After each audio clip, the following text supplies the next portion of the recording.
Today I will be ranking every single Five Nights at Freddy's game, but I'm judging these games on multiple factors: gameplay, story, overall quality, cultural impact, and just how much they add to the Five Nights at Freddy's experience. So we're starting with the original Five Nights at Freddy's. When this dropped in 2014, it completely changed the gaming landscape and proved that one person with a vision could compete with major studios. The genius of the original Five Nights at Freddy's is in its simplicity: 4 animatronics, 2 doors, cameras, and a power meter. That's it. But within that simple framework, Scott created something that was endlessly terrifying and perfectly balanced. Freddy lurks in the shadows, becoming more aggressive as the nights progress. Bonnie and Chica attack from the sides, forcing you to manage both doors while conserving power. Foxy punishes you for not checking cameras, creating a perfect balance between active monitoring and passive defense. The atmosphere is absolutely unmatched. The low-quality cameras, the flickering lights, the ominous hum of the building.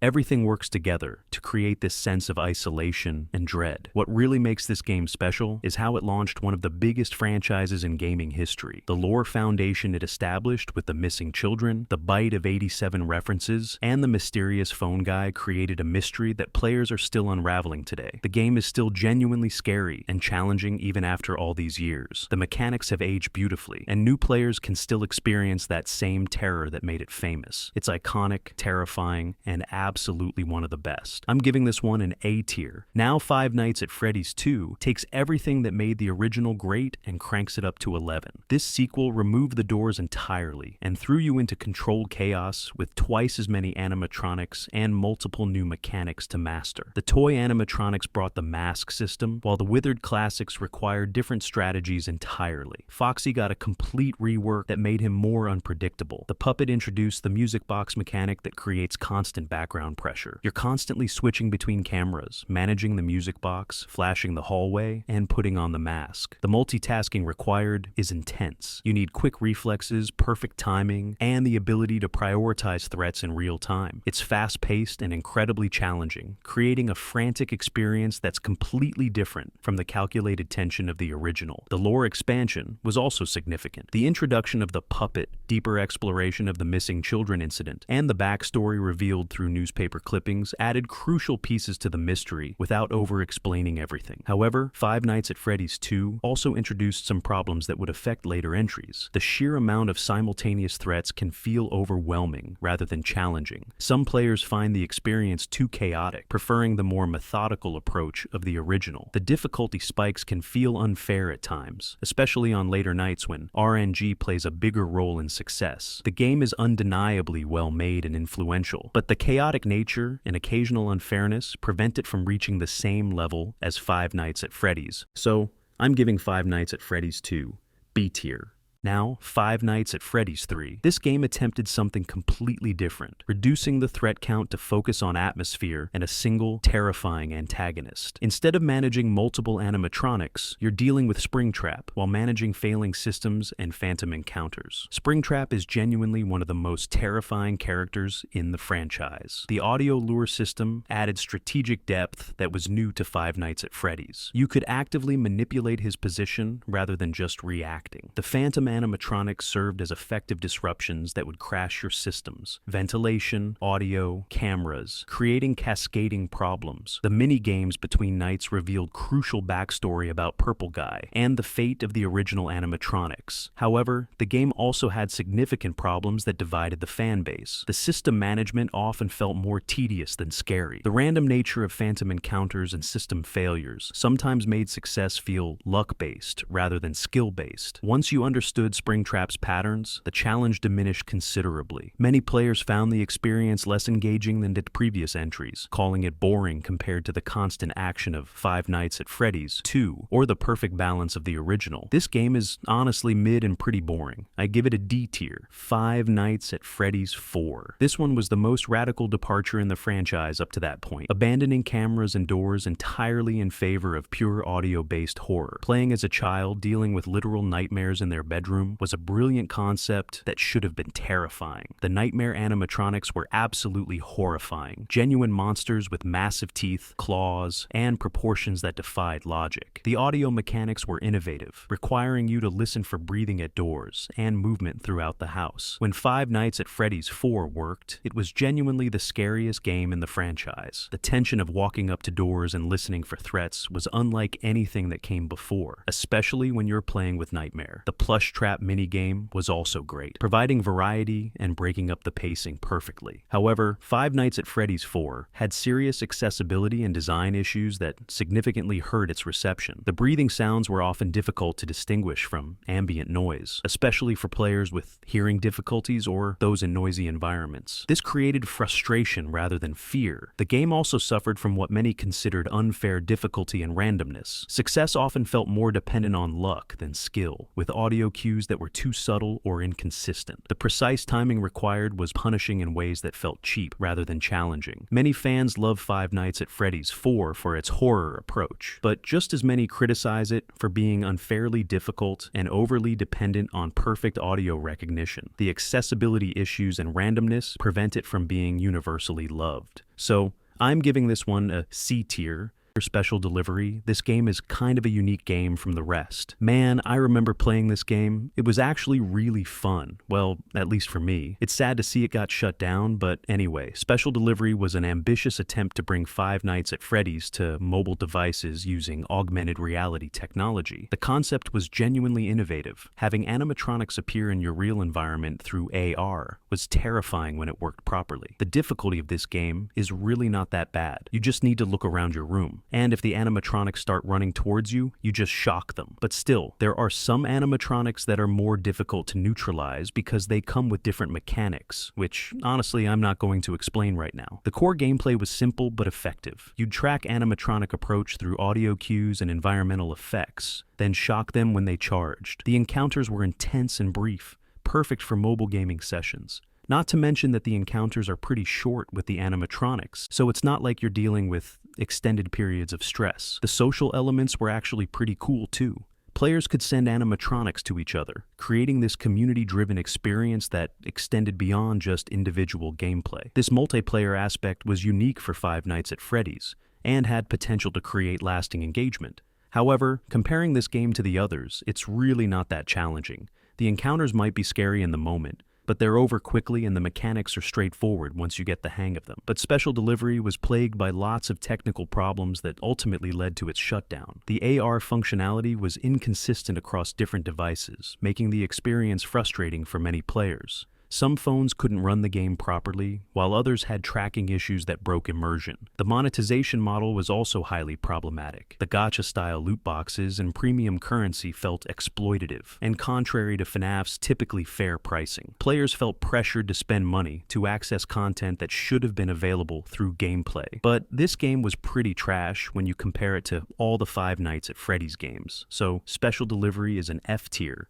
Now we're in Sister Location. This was the most ambitious Five Nights at Freddy's game yet, introducing full voice acting, cinematic cutscenes, and completely different gameplay mechanics for each night. This was Scott's attempt to evolve Five Nights at Freddy's into something bigger while telling a more complete story. The voice acting was surprisingly excellent, particularly Circus Baby's performance. The writing was sharp, the characters felt distinct, and the production values were a massive step up from previous entries. Each night featured unique mechanics that kept the experience fresh and unpredictable. Night 4's spring lock sequence remains one of the most perfectly designed challenges in the franchise. Tense, skill-based. The custom night provided incredible depth for hardcore players with complex character combinations and strategies. The lore expansion was crucial to the franchise's development. Sister Location introduced concepts about William Afton's family, the experiments at Circus Baby's entertainment and rental, and advanced the overarching narrative significantly. The voice acting brought personality to characters in ways that previous games couldn't achieve. While some nights felt more like interactive cutscenes than traditional gameplay, the overall package was innovative and well executed. The game respected both newcomers and longtime fans, providing accessibility without sacrificing depth. So, I'm giving Sister Location an A-tier FNAF World. This game was Scott's attempt to create a family-friendly RPG using Five Nights at Freddy's characters, and it stands as probably the most controversial entry in the entire franchise. This was a complete departure from everything that made Five Nights at Freddy's special. The game abandoned all the horror, tension, and atmosphere that defined the franchise in favor of a cutesy RPG with turn-based combat. The art style was completely at odds with FNAF's established aesthetic, featuring colorful, happy versions of characters that were supposed to be terrifying. The gameplay was generic and repetitive. Turn-based combat lacked depth or strategy. The overworld was confusing and poorly designed, and the story was nonsensical, even by Five Nights at Freddy's standards. Players often found themselves wandering aimlessly with unclear objectives. Scott himself recognized the problems almost immediately. The game launched in a broken state with numerous bugs and design issues. He pulled it from sale, eventually re-releasing it for free with updates. But the fundamental problems couldn't be fixed. The game felt like it was created purely for commercial reasons rather than creative vision. It diluted the Five Nights at Freddy's brand and confused newcomers about what the franchise was supposed to represent. Even with later improvements, it never felt like a legitimate FNAF experience.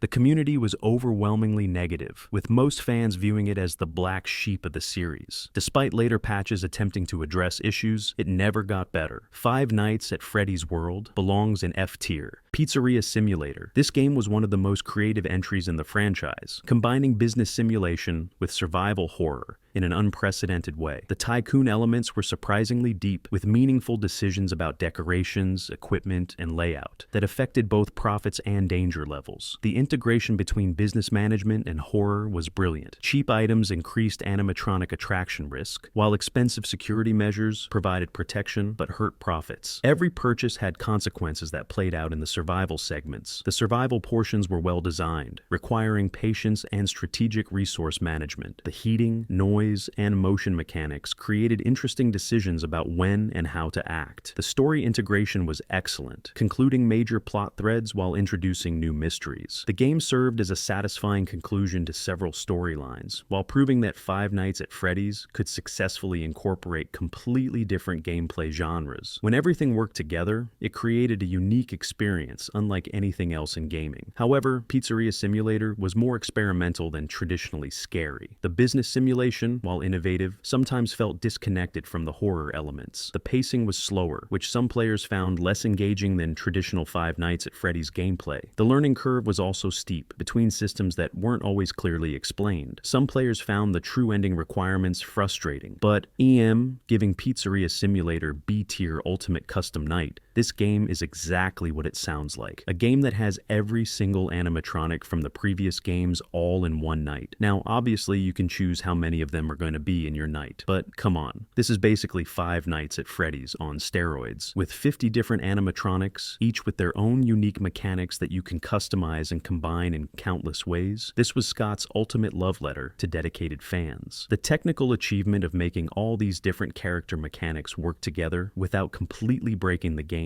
is honestly remarkable. Each character brings something completely different to the table. Some require specific timing, others demand constant attention, and some create environmental hazards that affect how you deal with everyone else. It's like juggling chainsaws while riding a unicycle. Sounds impossible, but somehow it works. The legendary 50/20 mode became the ultimate test of FNAF mastery. I mean, do I even need to explain why this is insane? You're dealing with 50 animatronics at maximum difficulty simultaneously. Only the most skilled and dedicated players could complete it, earning genuine respect from the community. It's basically the Dark Souls of Five Nights at Freddy's. But here's what's brilliant about Ultimate Custom Night. The customization means players of all skill levels can find appropriate challenges. Newcomers can start with just a few easy characters, while veterans can create nightmarish combinations that push the limits of human reaction time. The voice acting was also excellent, with memorable performances that gave personality to characters who had previously been silent threats. threats. The humor and Easter eggs showed Scott's playful side while still respecting the serious aspects of the franchise. The replayability is essentially infinite. Different character combinations create completely different gameplay experiences that keep things fresh even after hundreds of attempts. The community rallied around challenge runs and strategy sharing in ways that created lasting engagement. So, I'm giving Ultimate Custom Night an A tier. Security Breach Ruin. DLC. This game was positioned as a redemption for Security Breach, attempting to address the base game's criticisms while providing new content. For many fans, it succeeded in delivering the horror experience that Security Breach should have been from the start. The atmosphere was significantly improved over the base game. The post-apocalyptic Pizzaplex was genuinely creepy, with excellent environmental storytelling and effective horror moments. The sense of decay and abandonment created the kind of dread that Five Nights at Freddy's is known for. The gameplay was more focused and coherent than Security Breach. The addition of the security mask mechanic added interesting new elements while tying into broader franchise themes. The pacing was better, with clearer objectives and more traditional FNAF tension. The story additions were substantial and meaningful. Ruin provided answers to Security Breach's confusing narrative while advancing the plot in significant ways. The horror elements were stronger, and the overall experience felt more like traditional Five Nights at Freddy's. For many fans, Ruin redeemed Security Breach by showing what the base game could have been, with better execution. The DLC addressed major criticisms and delivered the horror experience that players had been expecting, so this one gets an A tier. Help Wanted. I would say that the only thing that really makes this game quite difficult and actually scary is that you're in VR. But honestly, in the end, every night here is basically easier than the original versions they're based on. Help Wanted was Five Nights at Freddy's first major entry into virtual reality, and it largely delivered on bringing the franchise's terror into this immersive new medium. When VR worked, it elevated classic FNAF moments to incredible new heights. The immersion factor is what really transforms the experience. Being physically inside the office, actually reaching for doors and cameras, creates this presence that flat-screen gaming just can't match. Simple actions like checking cameras or closing doors become these visceral, physical experiences that amplify the terror. The recreations of classic Five Nights at Freddy's gameplay were pretty faithful while taking advantage of VR's unique capabilities. Playing Five Nights at Freddy's 1 in VR feels both familiar and completely new at the same time. Apart from the main games, there's also mini-games, which are surprisingly harder and way more stressful than you'd expect. Not to mention that doing everything in VR is just harder by default. Your reaction times are different. Your precision is affected, and you're dealing with the physical limitations of VR controllers. It adds this whole extra layer of difficulty that didn't exist in the original flat-screen versions. The game proved that Five Nights at Freddy's core mechanics were strong enough to survive translation to completely different platforms. The scares were definitely more effective in VR, and the sense of vulnerability was amplified by the immersive environment. The production values were really high too, with excellent visual design and smooth performance. The game avoided common VR pitfalls by creating content that genuinely benefited from the medium, rather than just feeling like a gimmicky port. The lore integration was also well handled, introducing new story elements like the glitch trap storyline that would become important to the franchise's ongoing narrative. So, I'm giving this one an A-tier Security Breach, although this game may be quite tricky at first, not knowing what to do or stuff like that. Once you understand and figure it out, it gets relatively easy, and playing it just doesn't feel that hard. Now, I know there are some parts which are a bit more difficult, but overall, it's not too challenging. Security Breach was the most anticipated Five Nights at Freddy's game ever, promising free roam gameplay and revolutionary graphics. The final product was visually impressive but deeply flawed in execution. The positive aspects are definitely significant. The graphics were a massive step forward, creating the most visually stunning Five Nights at Freddy's experience ever. The Pizzaplex was well designed and felt like a real place with distinct areas and consistent architecture. The shift to free roam gameplay opened up completely new possibilities for the franchise. When Security Breach worked, it created some genuinely impressive moments. The scale was unprecedented, and some sequences successfully captured the tension and fear that Five Nights at Freddy's is known for. The voice acting was generally good, and characters had way more personality than previous entries. But here's the thing. Once you get the hang of the mechanics and figure out the layout,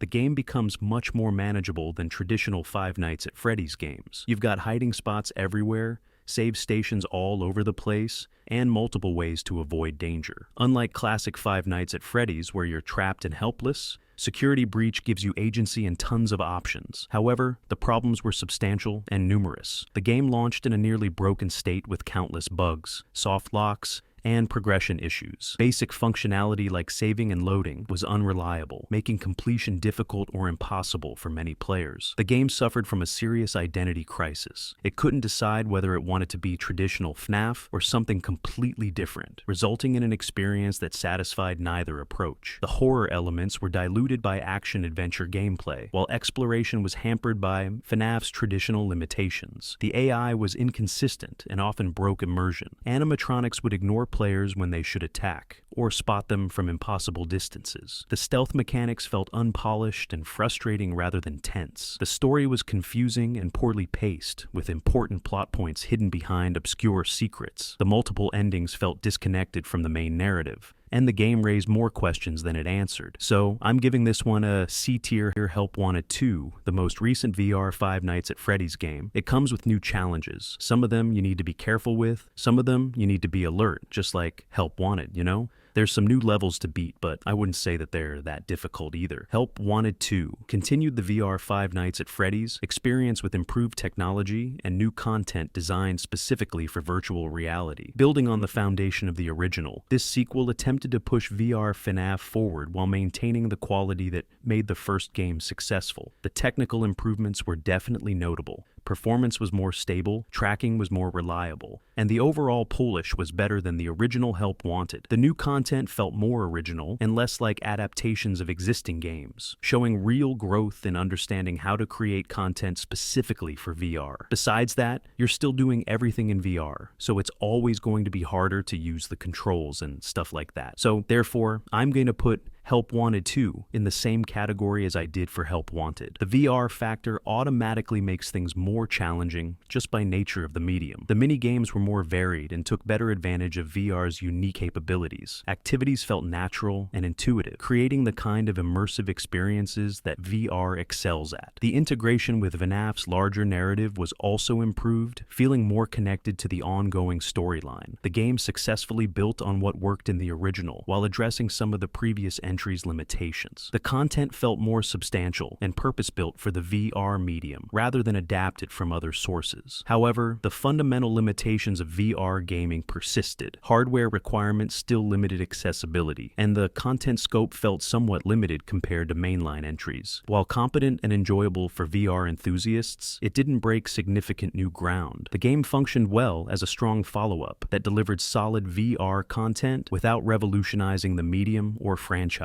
It was well made, but ultimately felt incremental rather than groundbreaking. So this one deserves a B tier, Into the Pit. Now out of all the games, I would say that this is more of a slow-paced game. It's more about storytelling rather than straight-up suffering. So based on difficulty, this is really not that hard. It's just not one of those games that you need to try over and over 24/7. Into the Pit adapted one of the Fazbear Fright stories into a narrative-driven gaming experience that departed significantly from traditional Five Nights at Freddy's gameplay. This was an adventure game that used the franchise's setting to tell a specific story rather than create survival horror. The pixel art style perfectly captured the nostalgic yet unsettling tone of the source material. The attention to detail in recreating 1980s Freddy Fazbear's Pizza was impressive, and the visual design successfully translated the Fazbear Frights aesthetic into an interactive medium. The story integration was respectful to both the source material and the broader Five Nights at Freddy's universe. The game felt like a legitimate expansion of the franchise rather than a cash grab adaptation, maintaining the themes and atmosphere that make Five Nights at Freddy's compelling. The gameplay was accessible and well-paced, with exploration and puzzle-solving elements that created genuine moments of tension and discovery. While not traditionally scary, the game maintained an atmosphere of unease throughout. Since it focuses more on narrative and exploration rather than intense survival mechanics, the challenge level is much more forgiving than traditional FNAF games. You're not constantly under pressure or dealing with split-second timing requirements. However, Into the Pit was limited by its narrow scope and niche appeal. The departure from traditional Five Nights at Freddy's gameplay made it feel disconnected from the main series. While the concept was cool and the execution was competent, it felt too specialized for mainstream FNAF fans. The replay value was also limited. Once you've experienced the story and solved the puzzles, there's little reason to return. The game felt more like an interactive story than a traditional Five Nights at Freddy's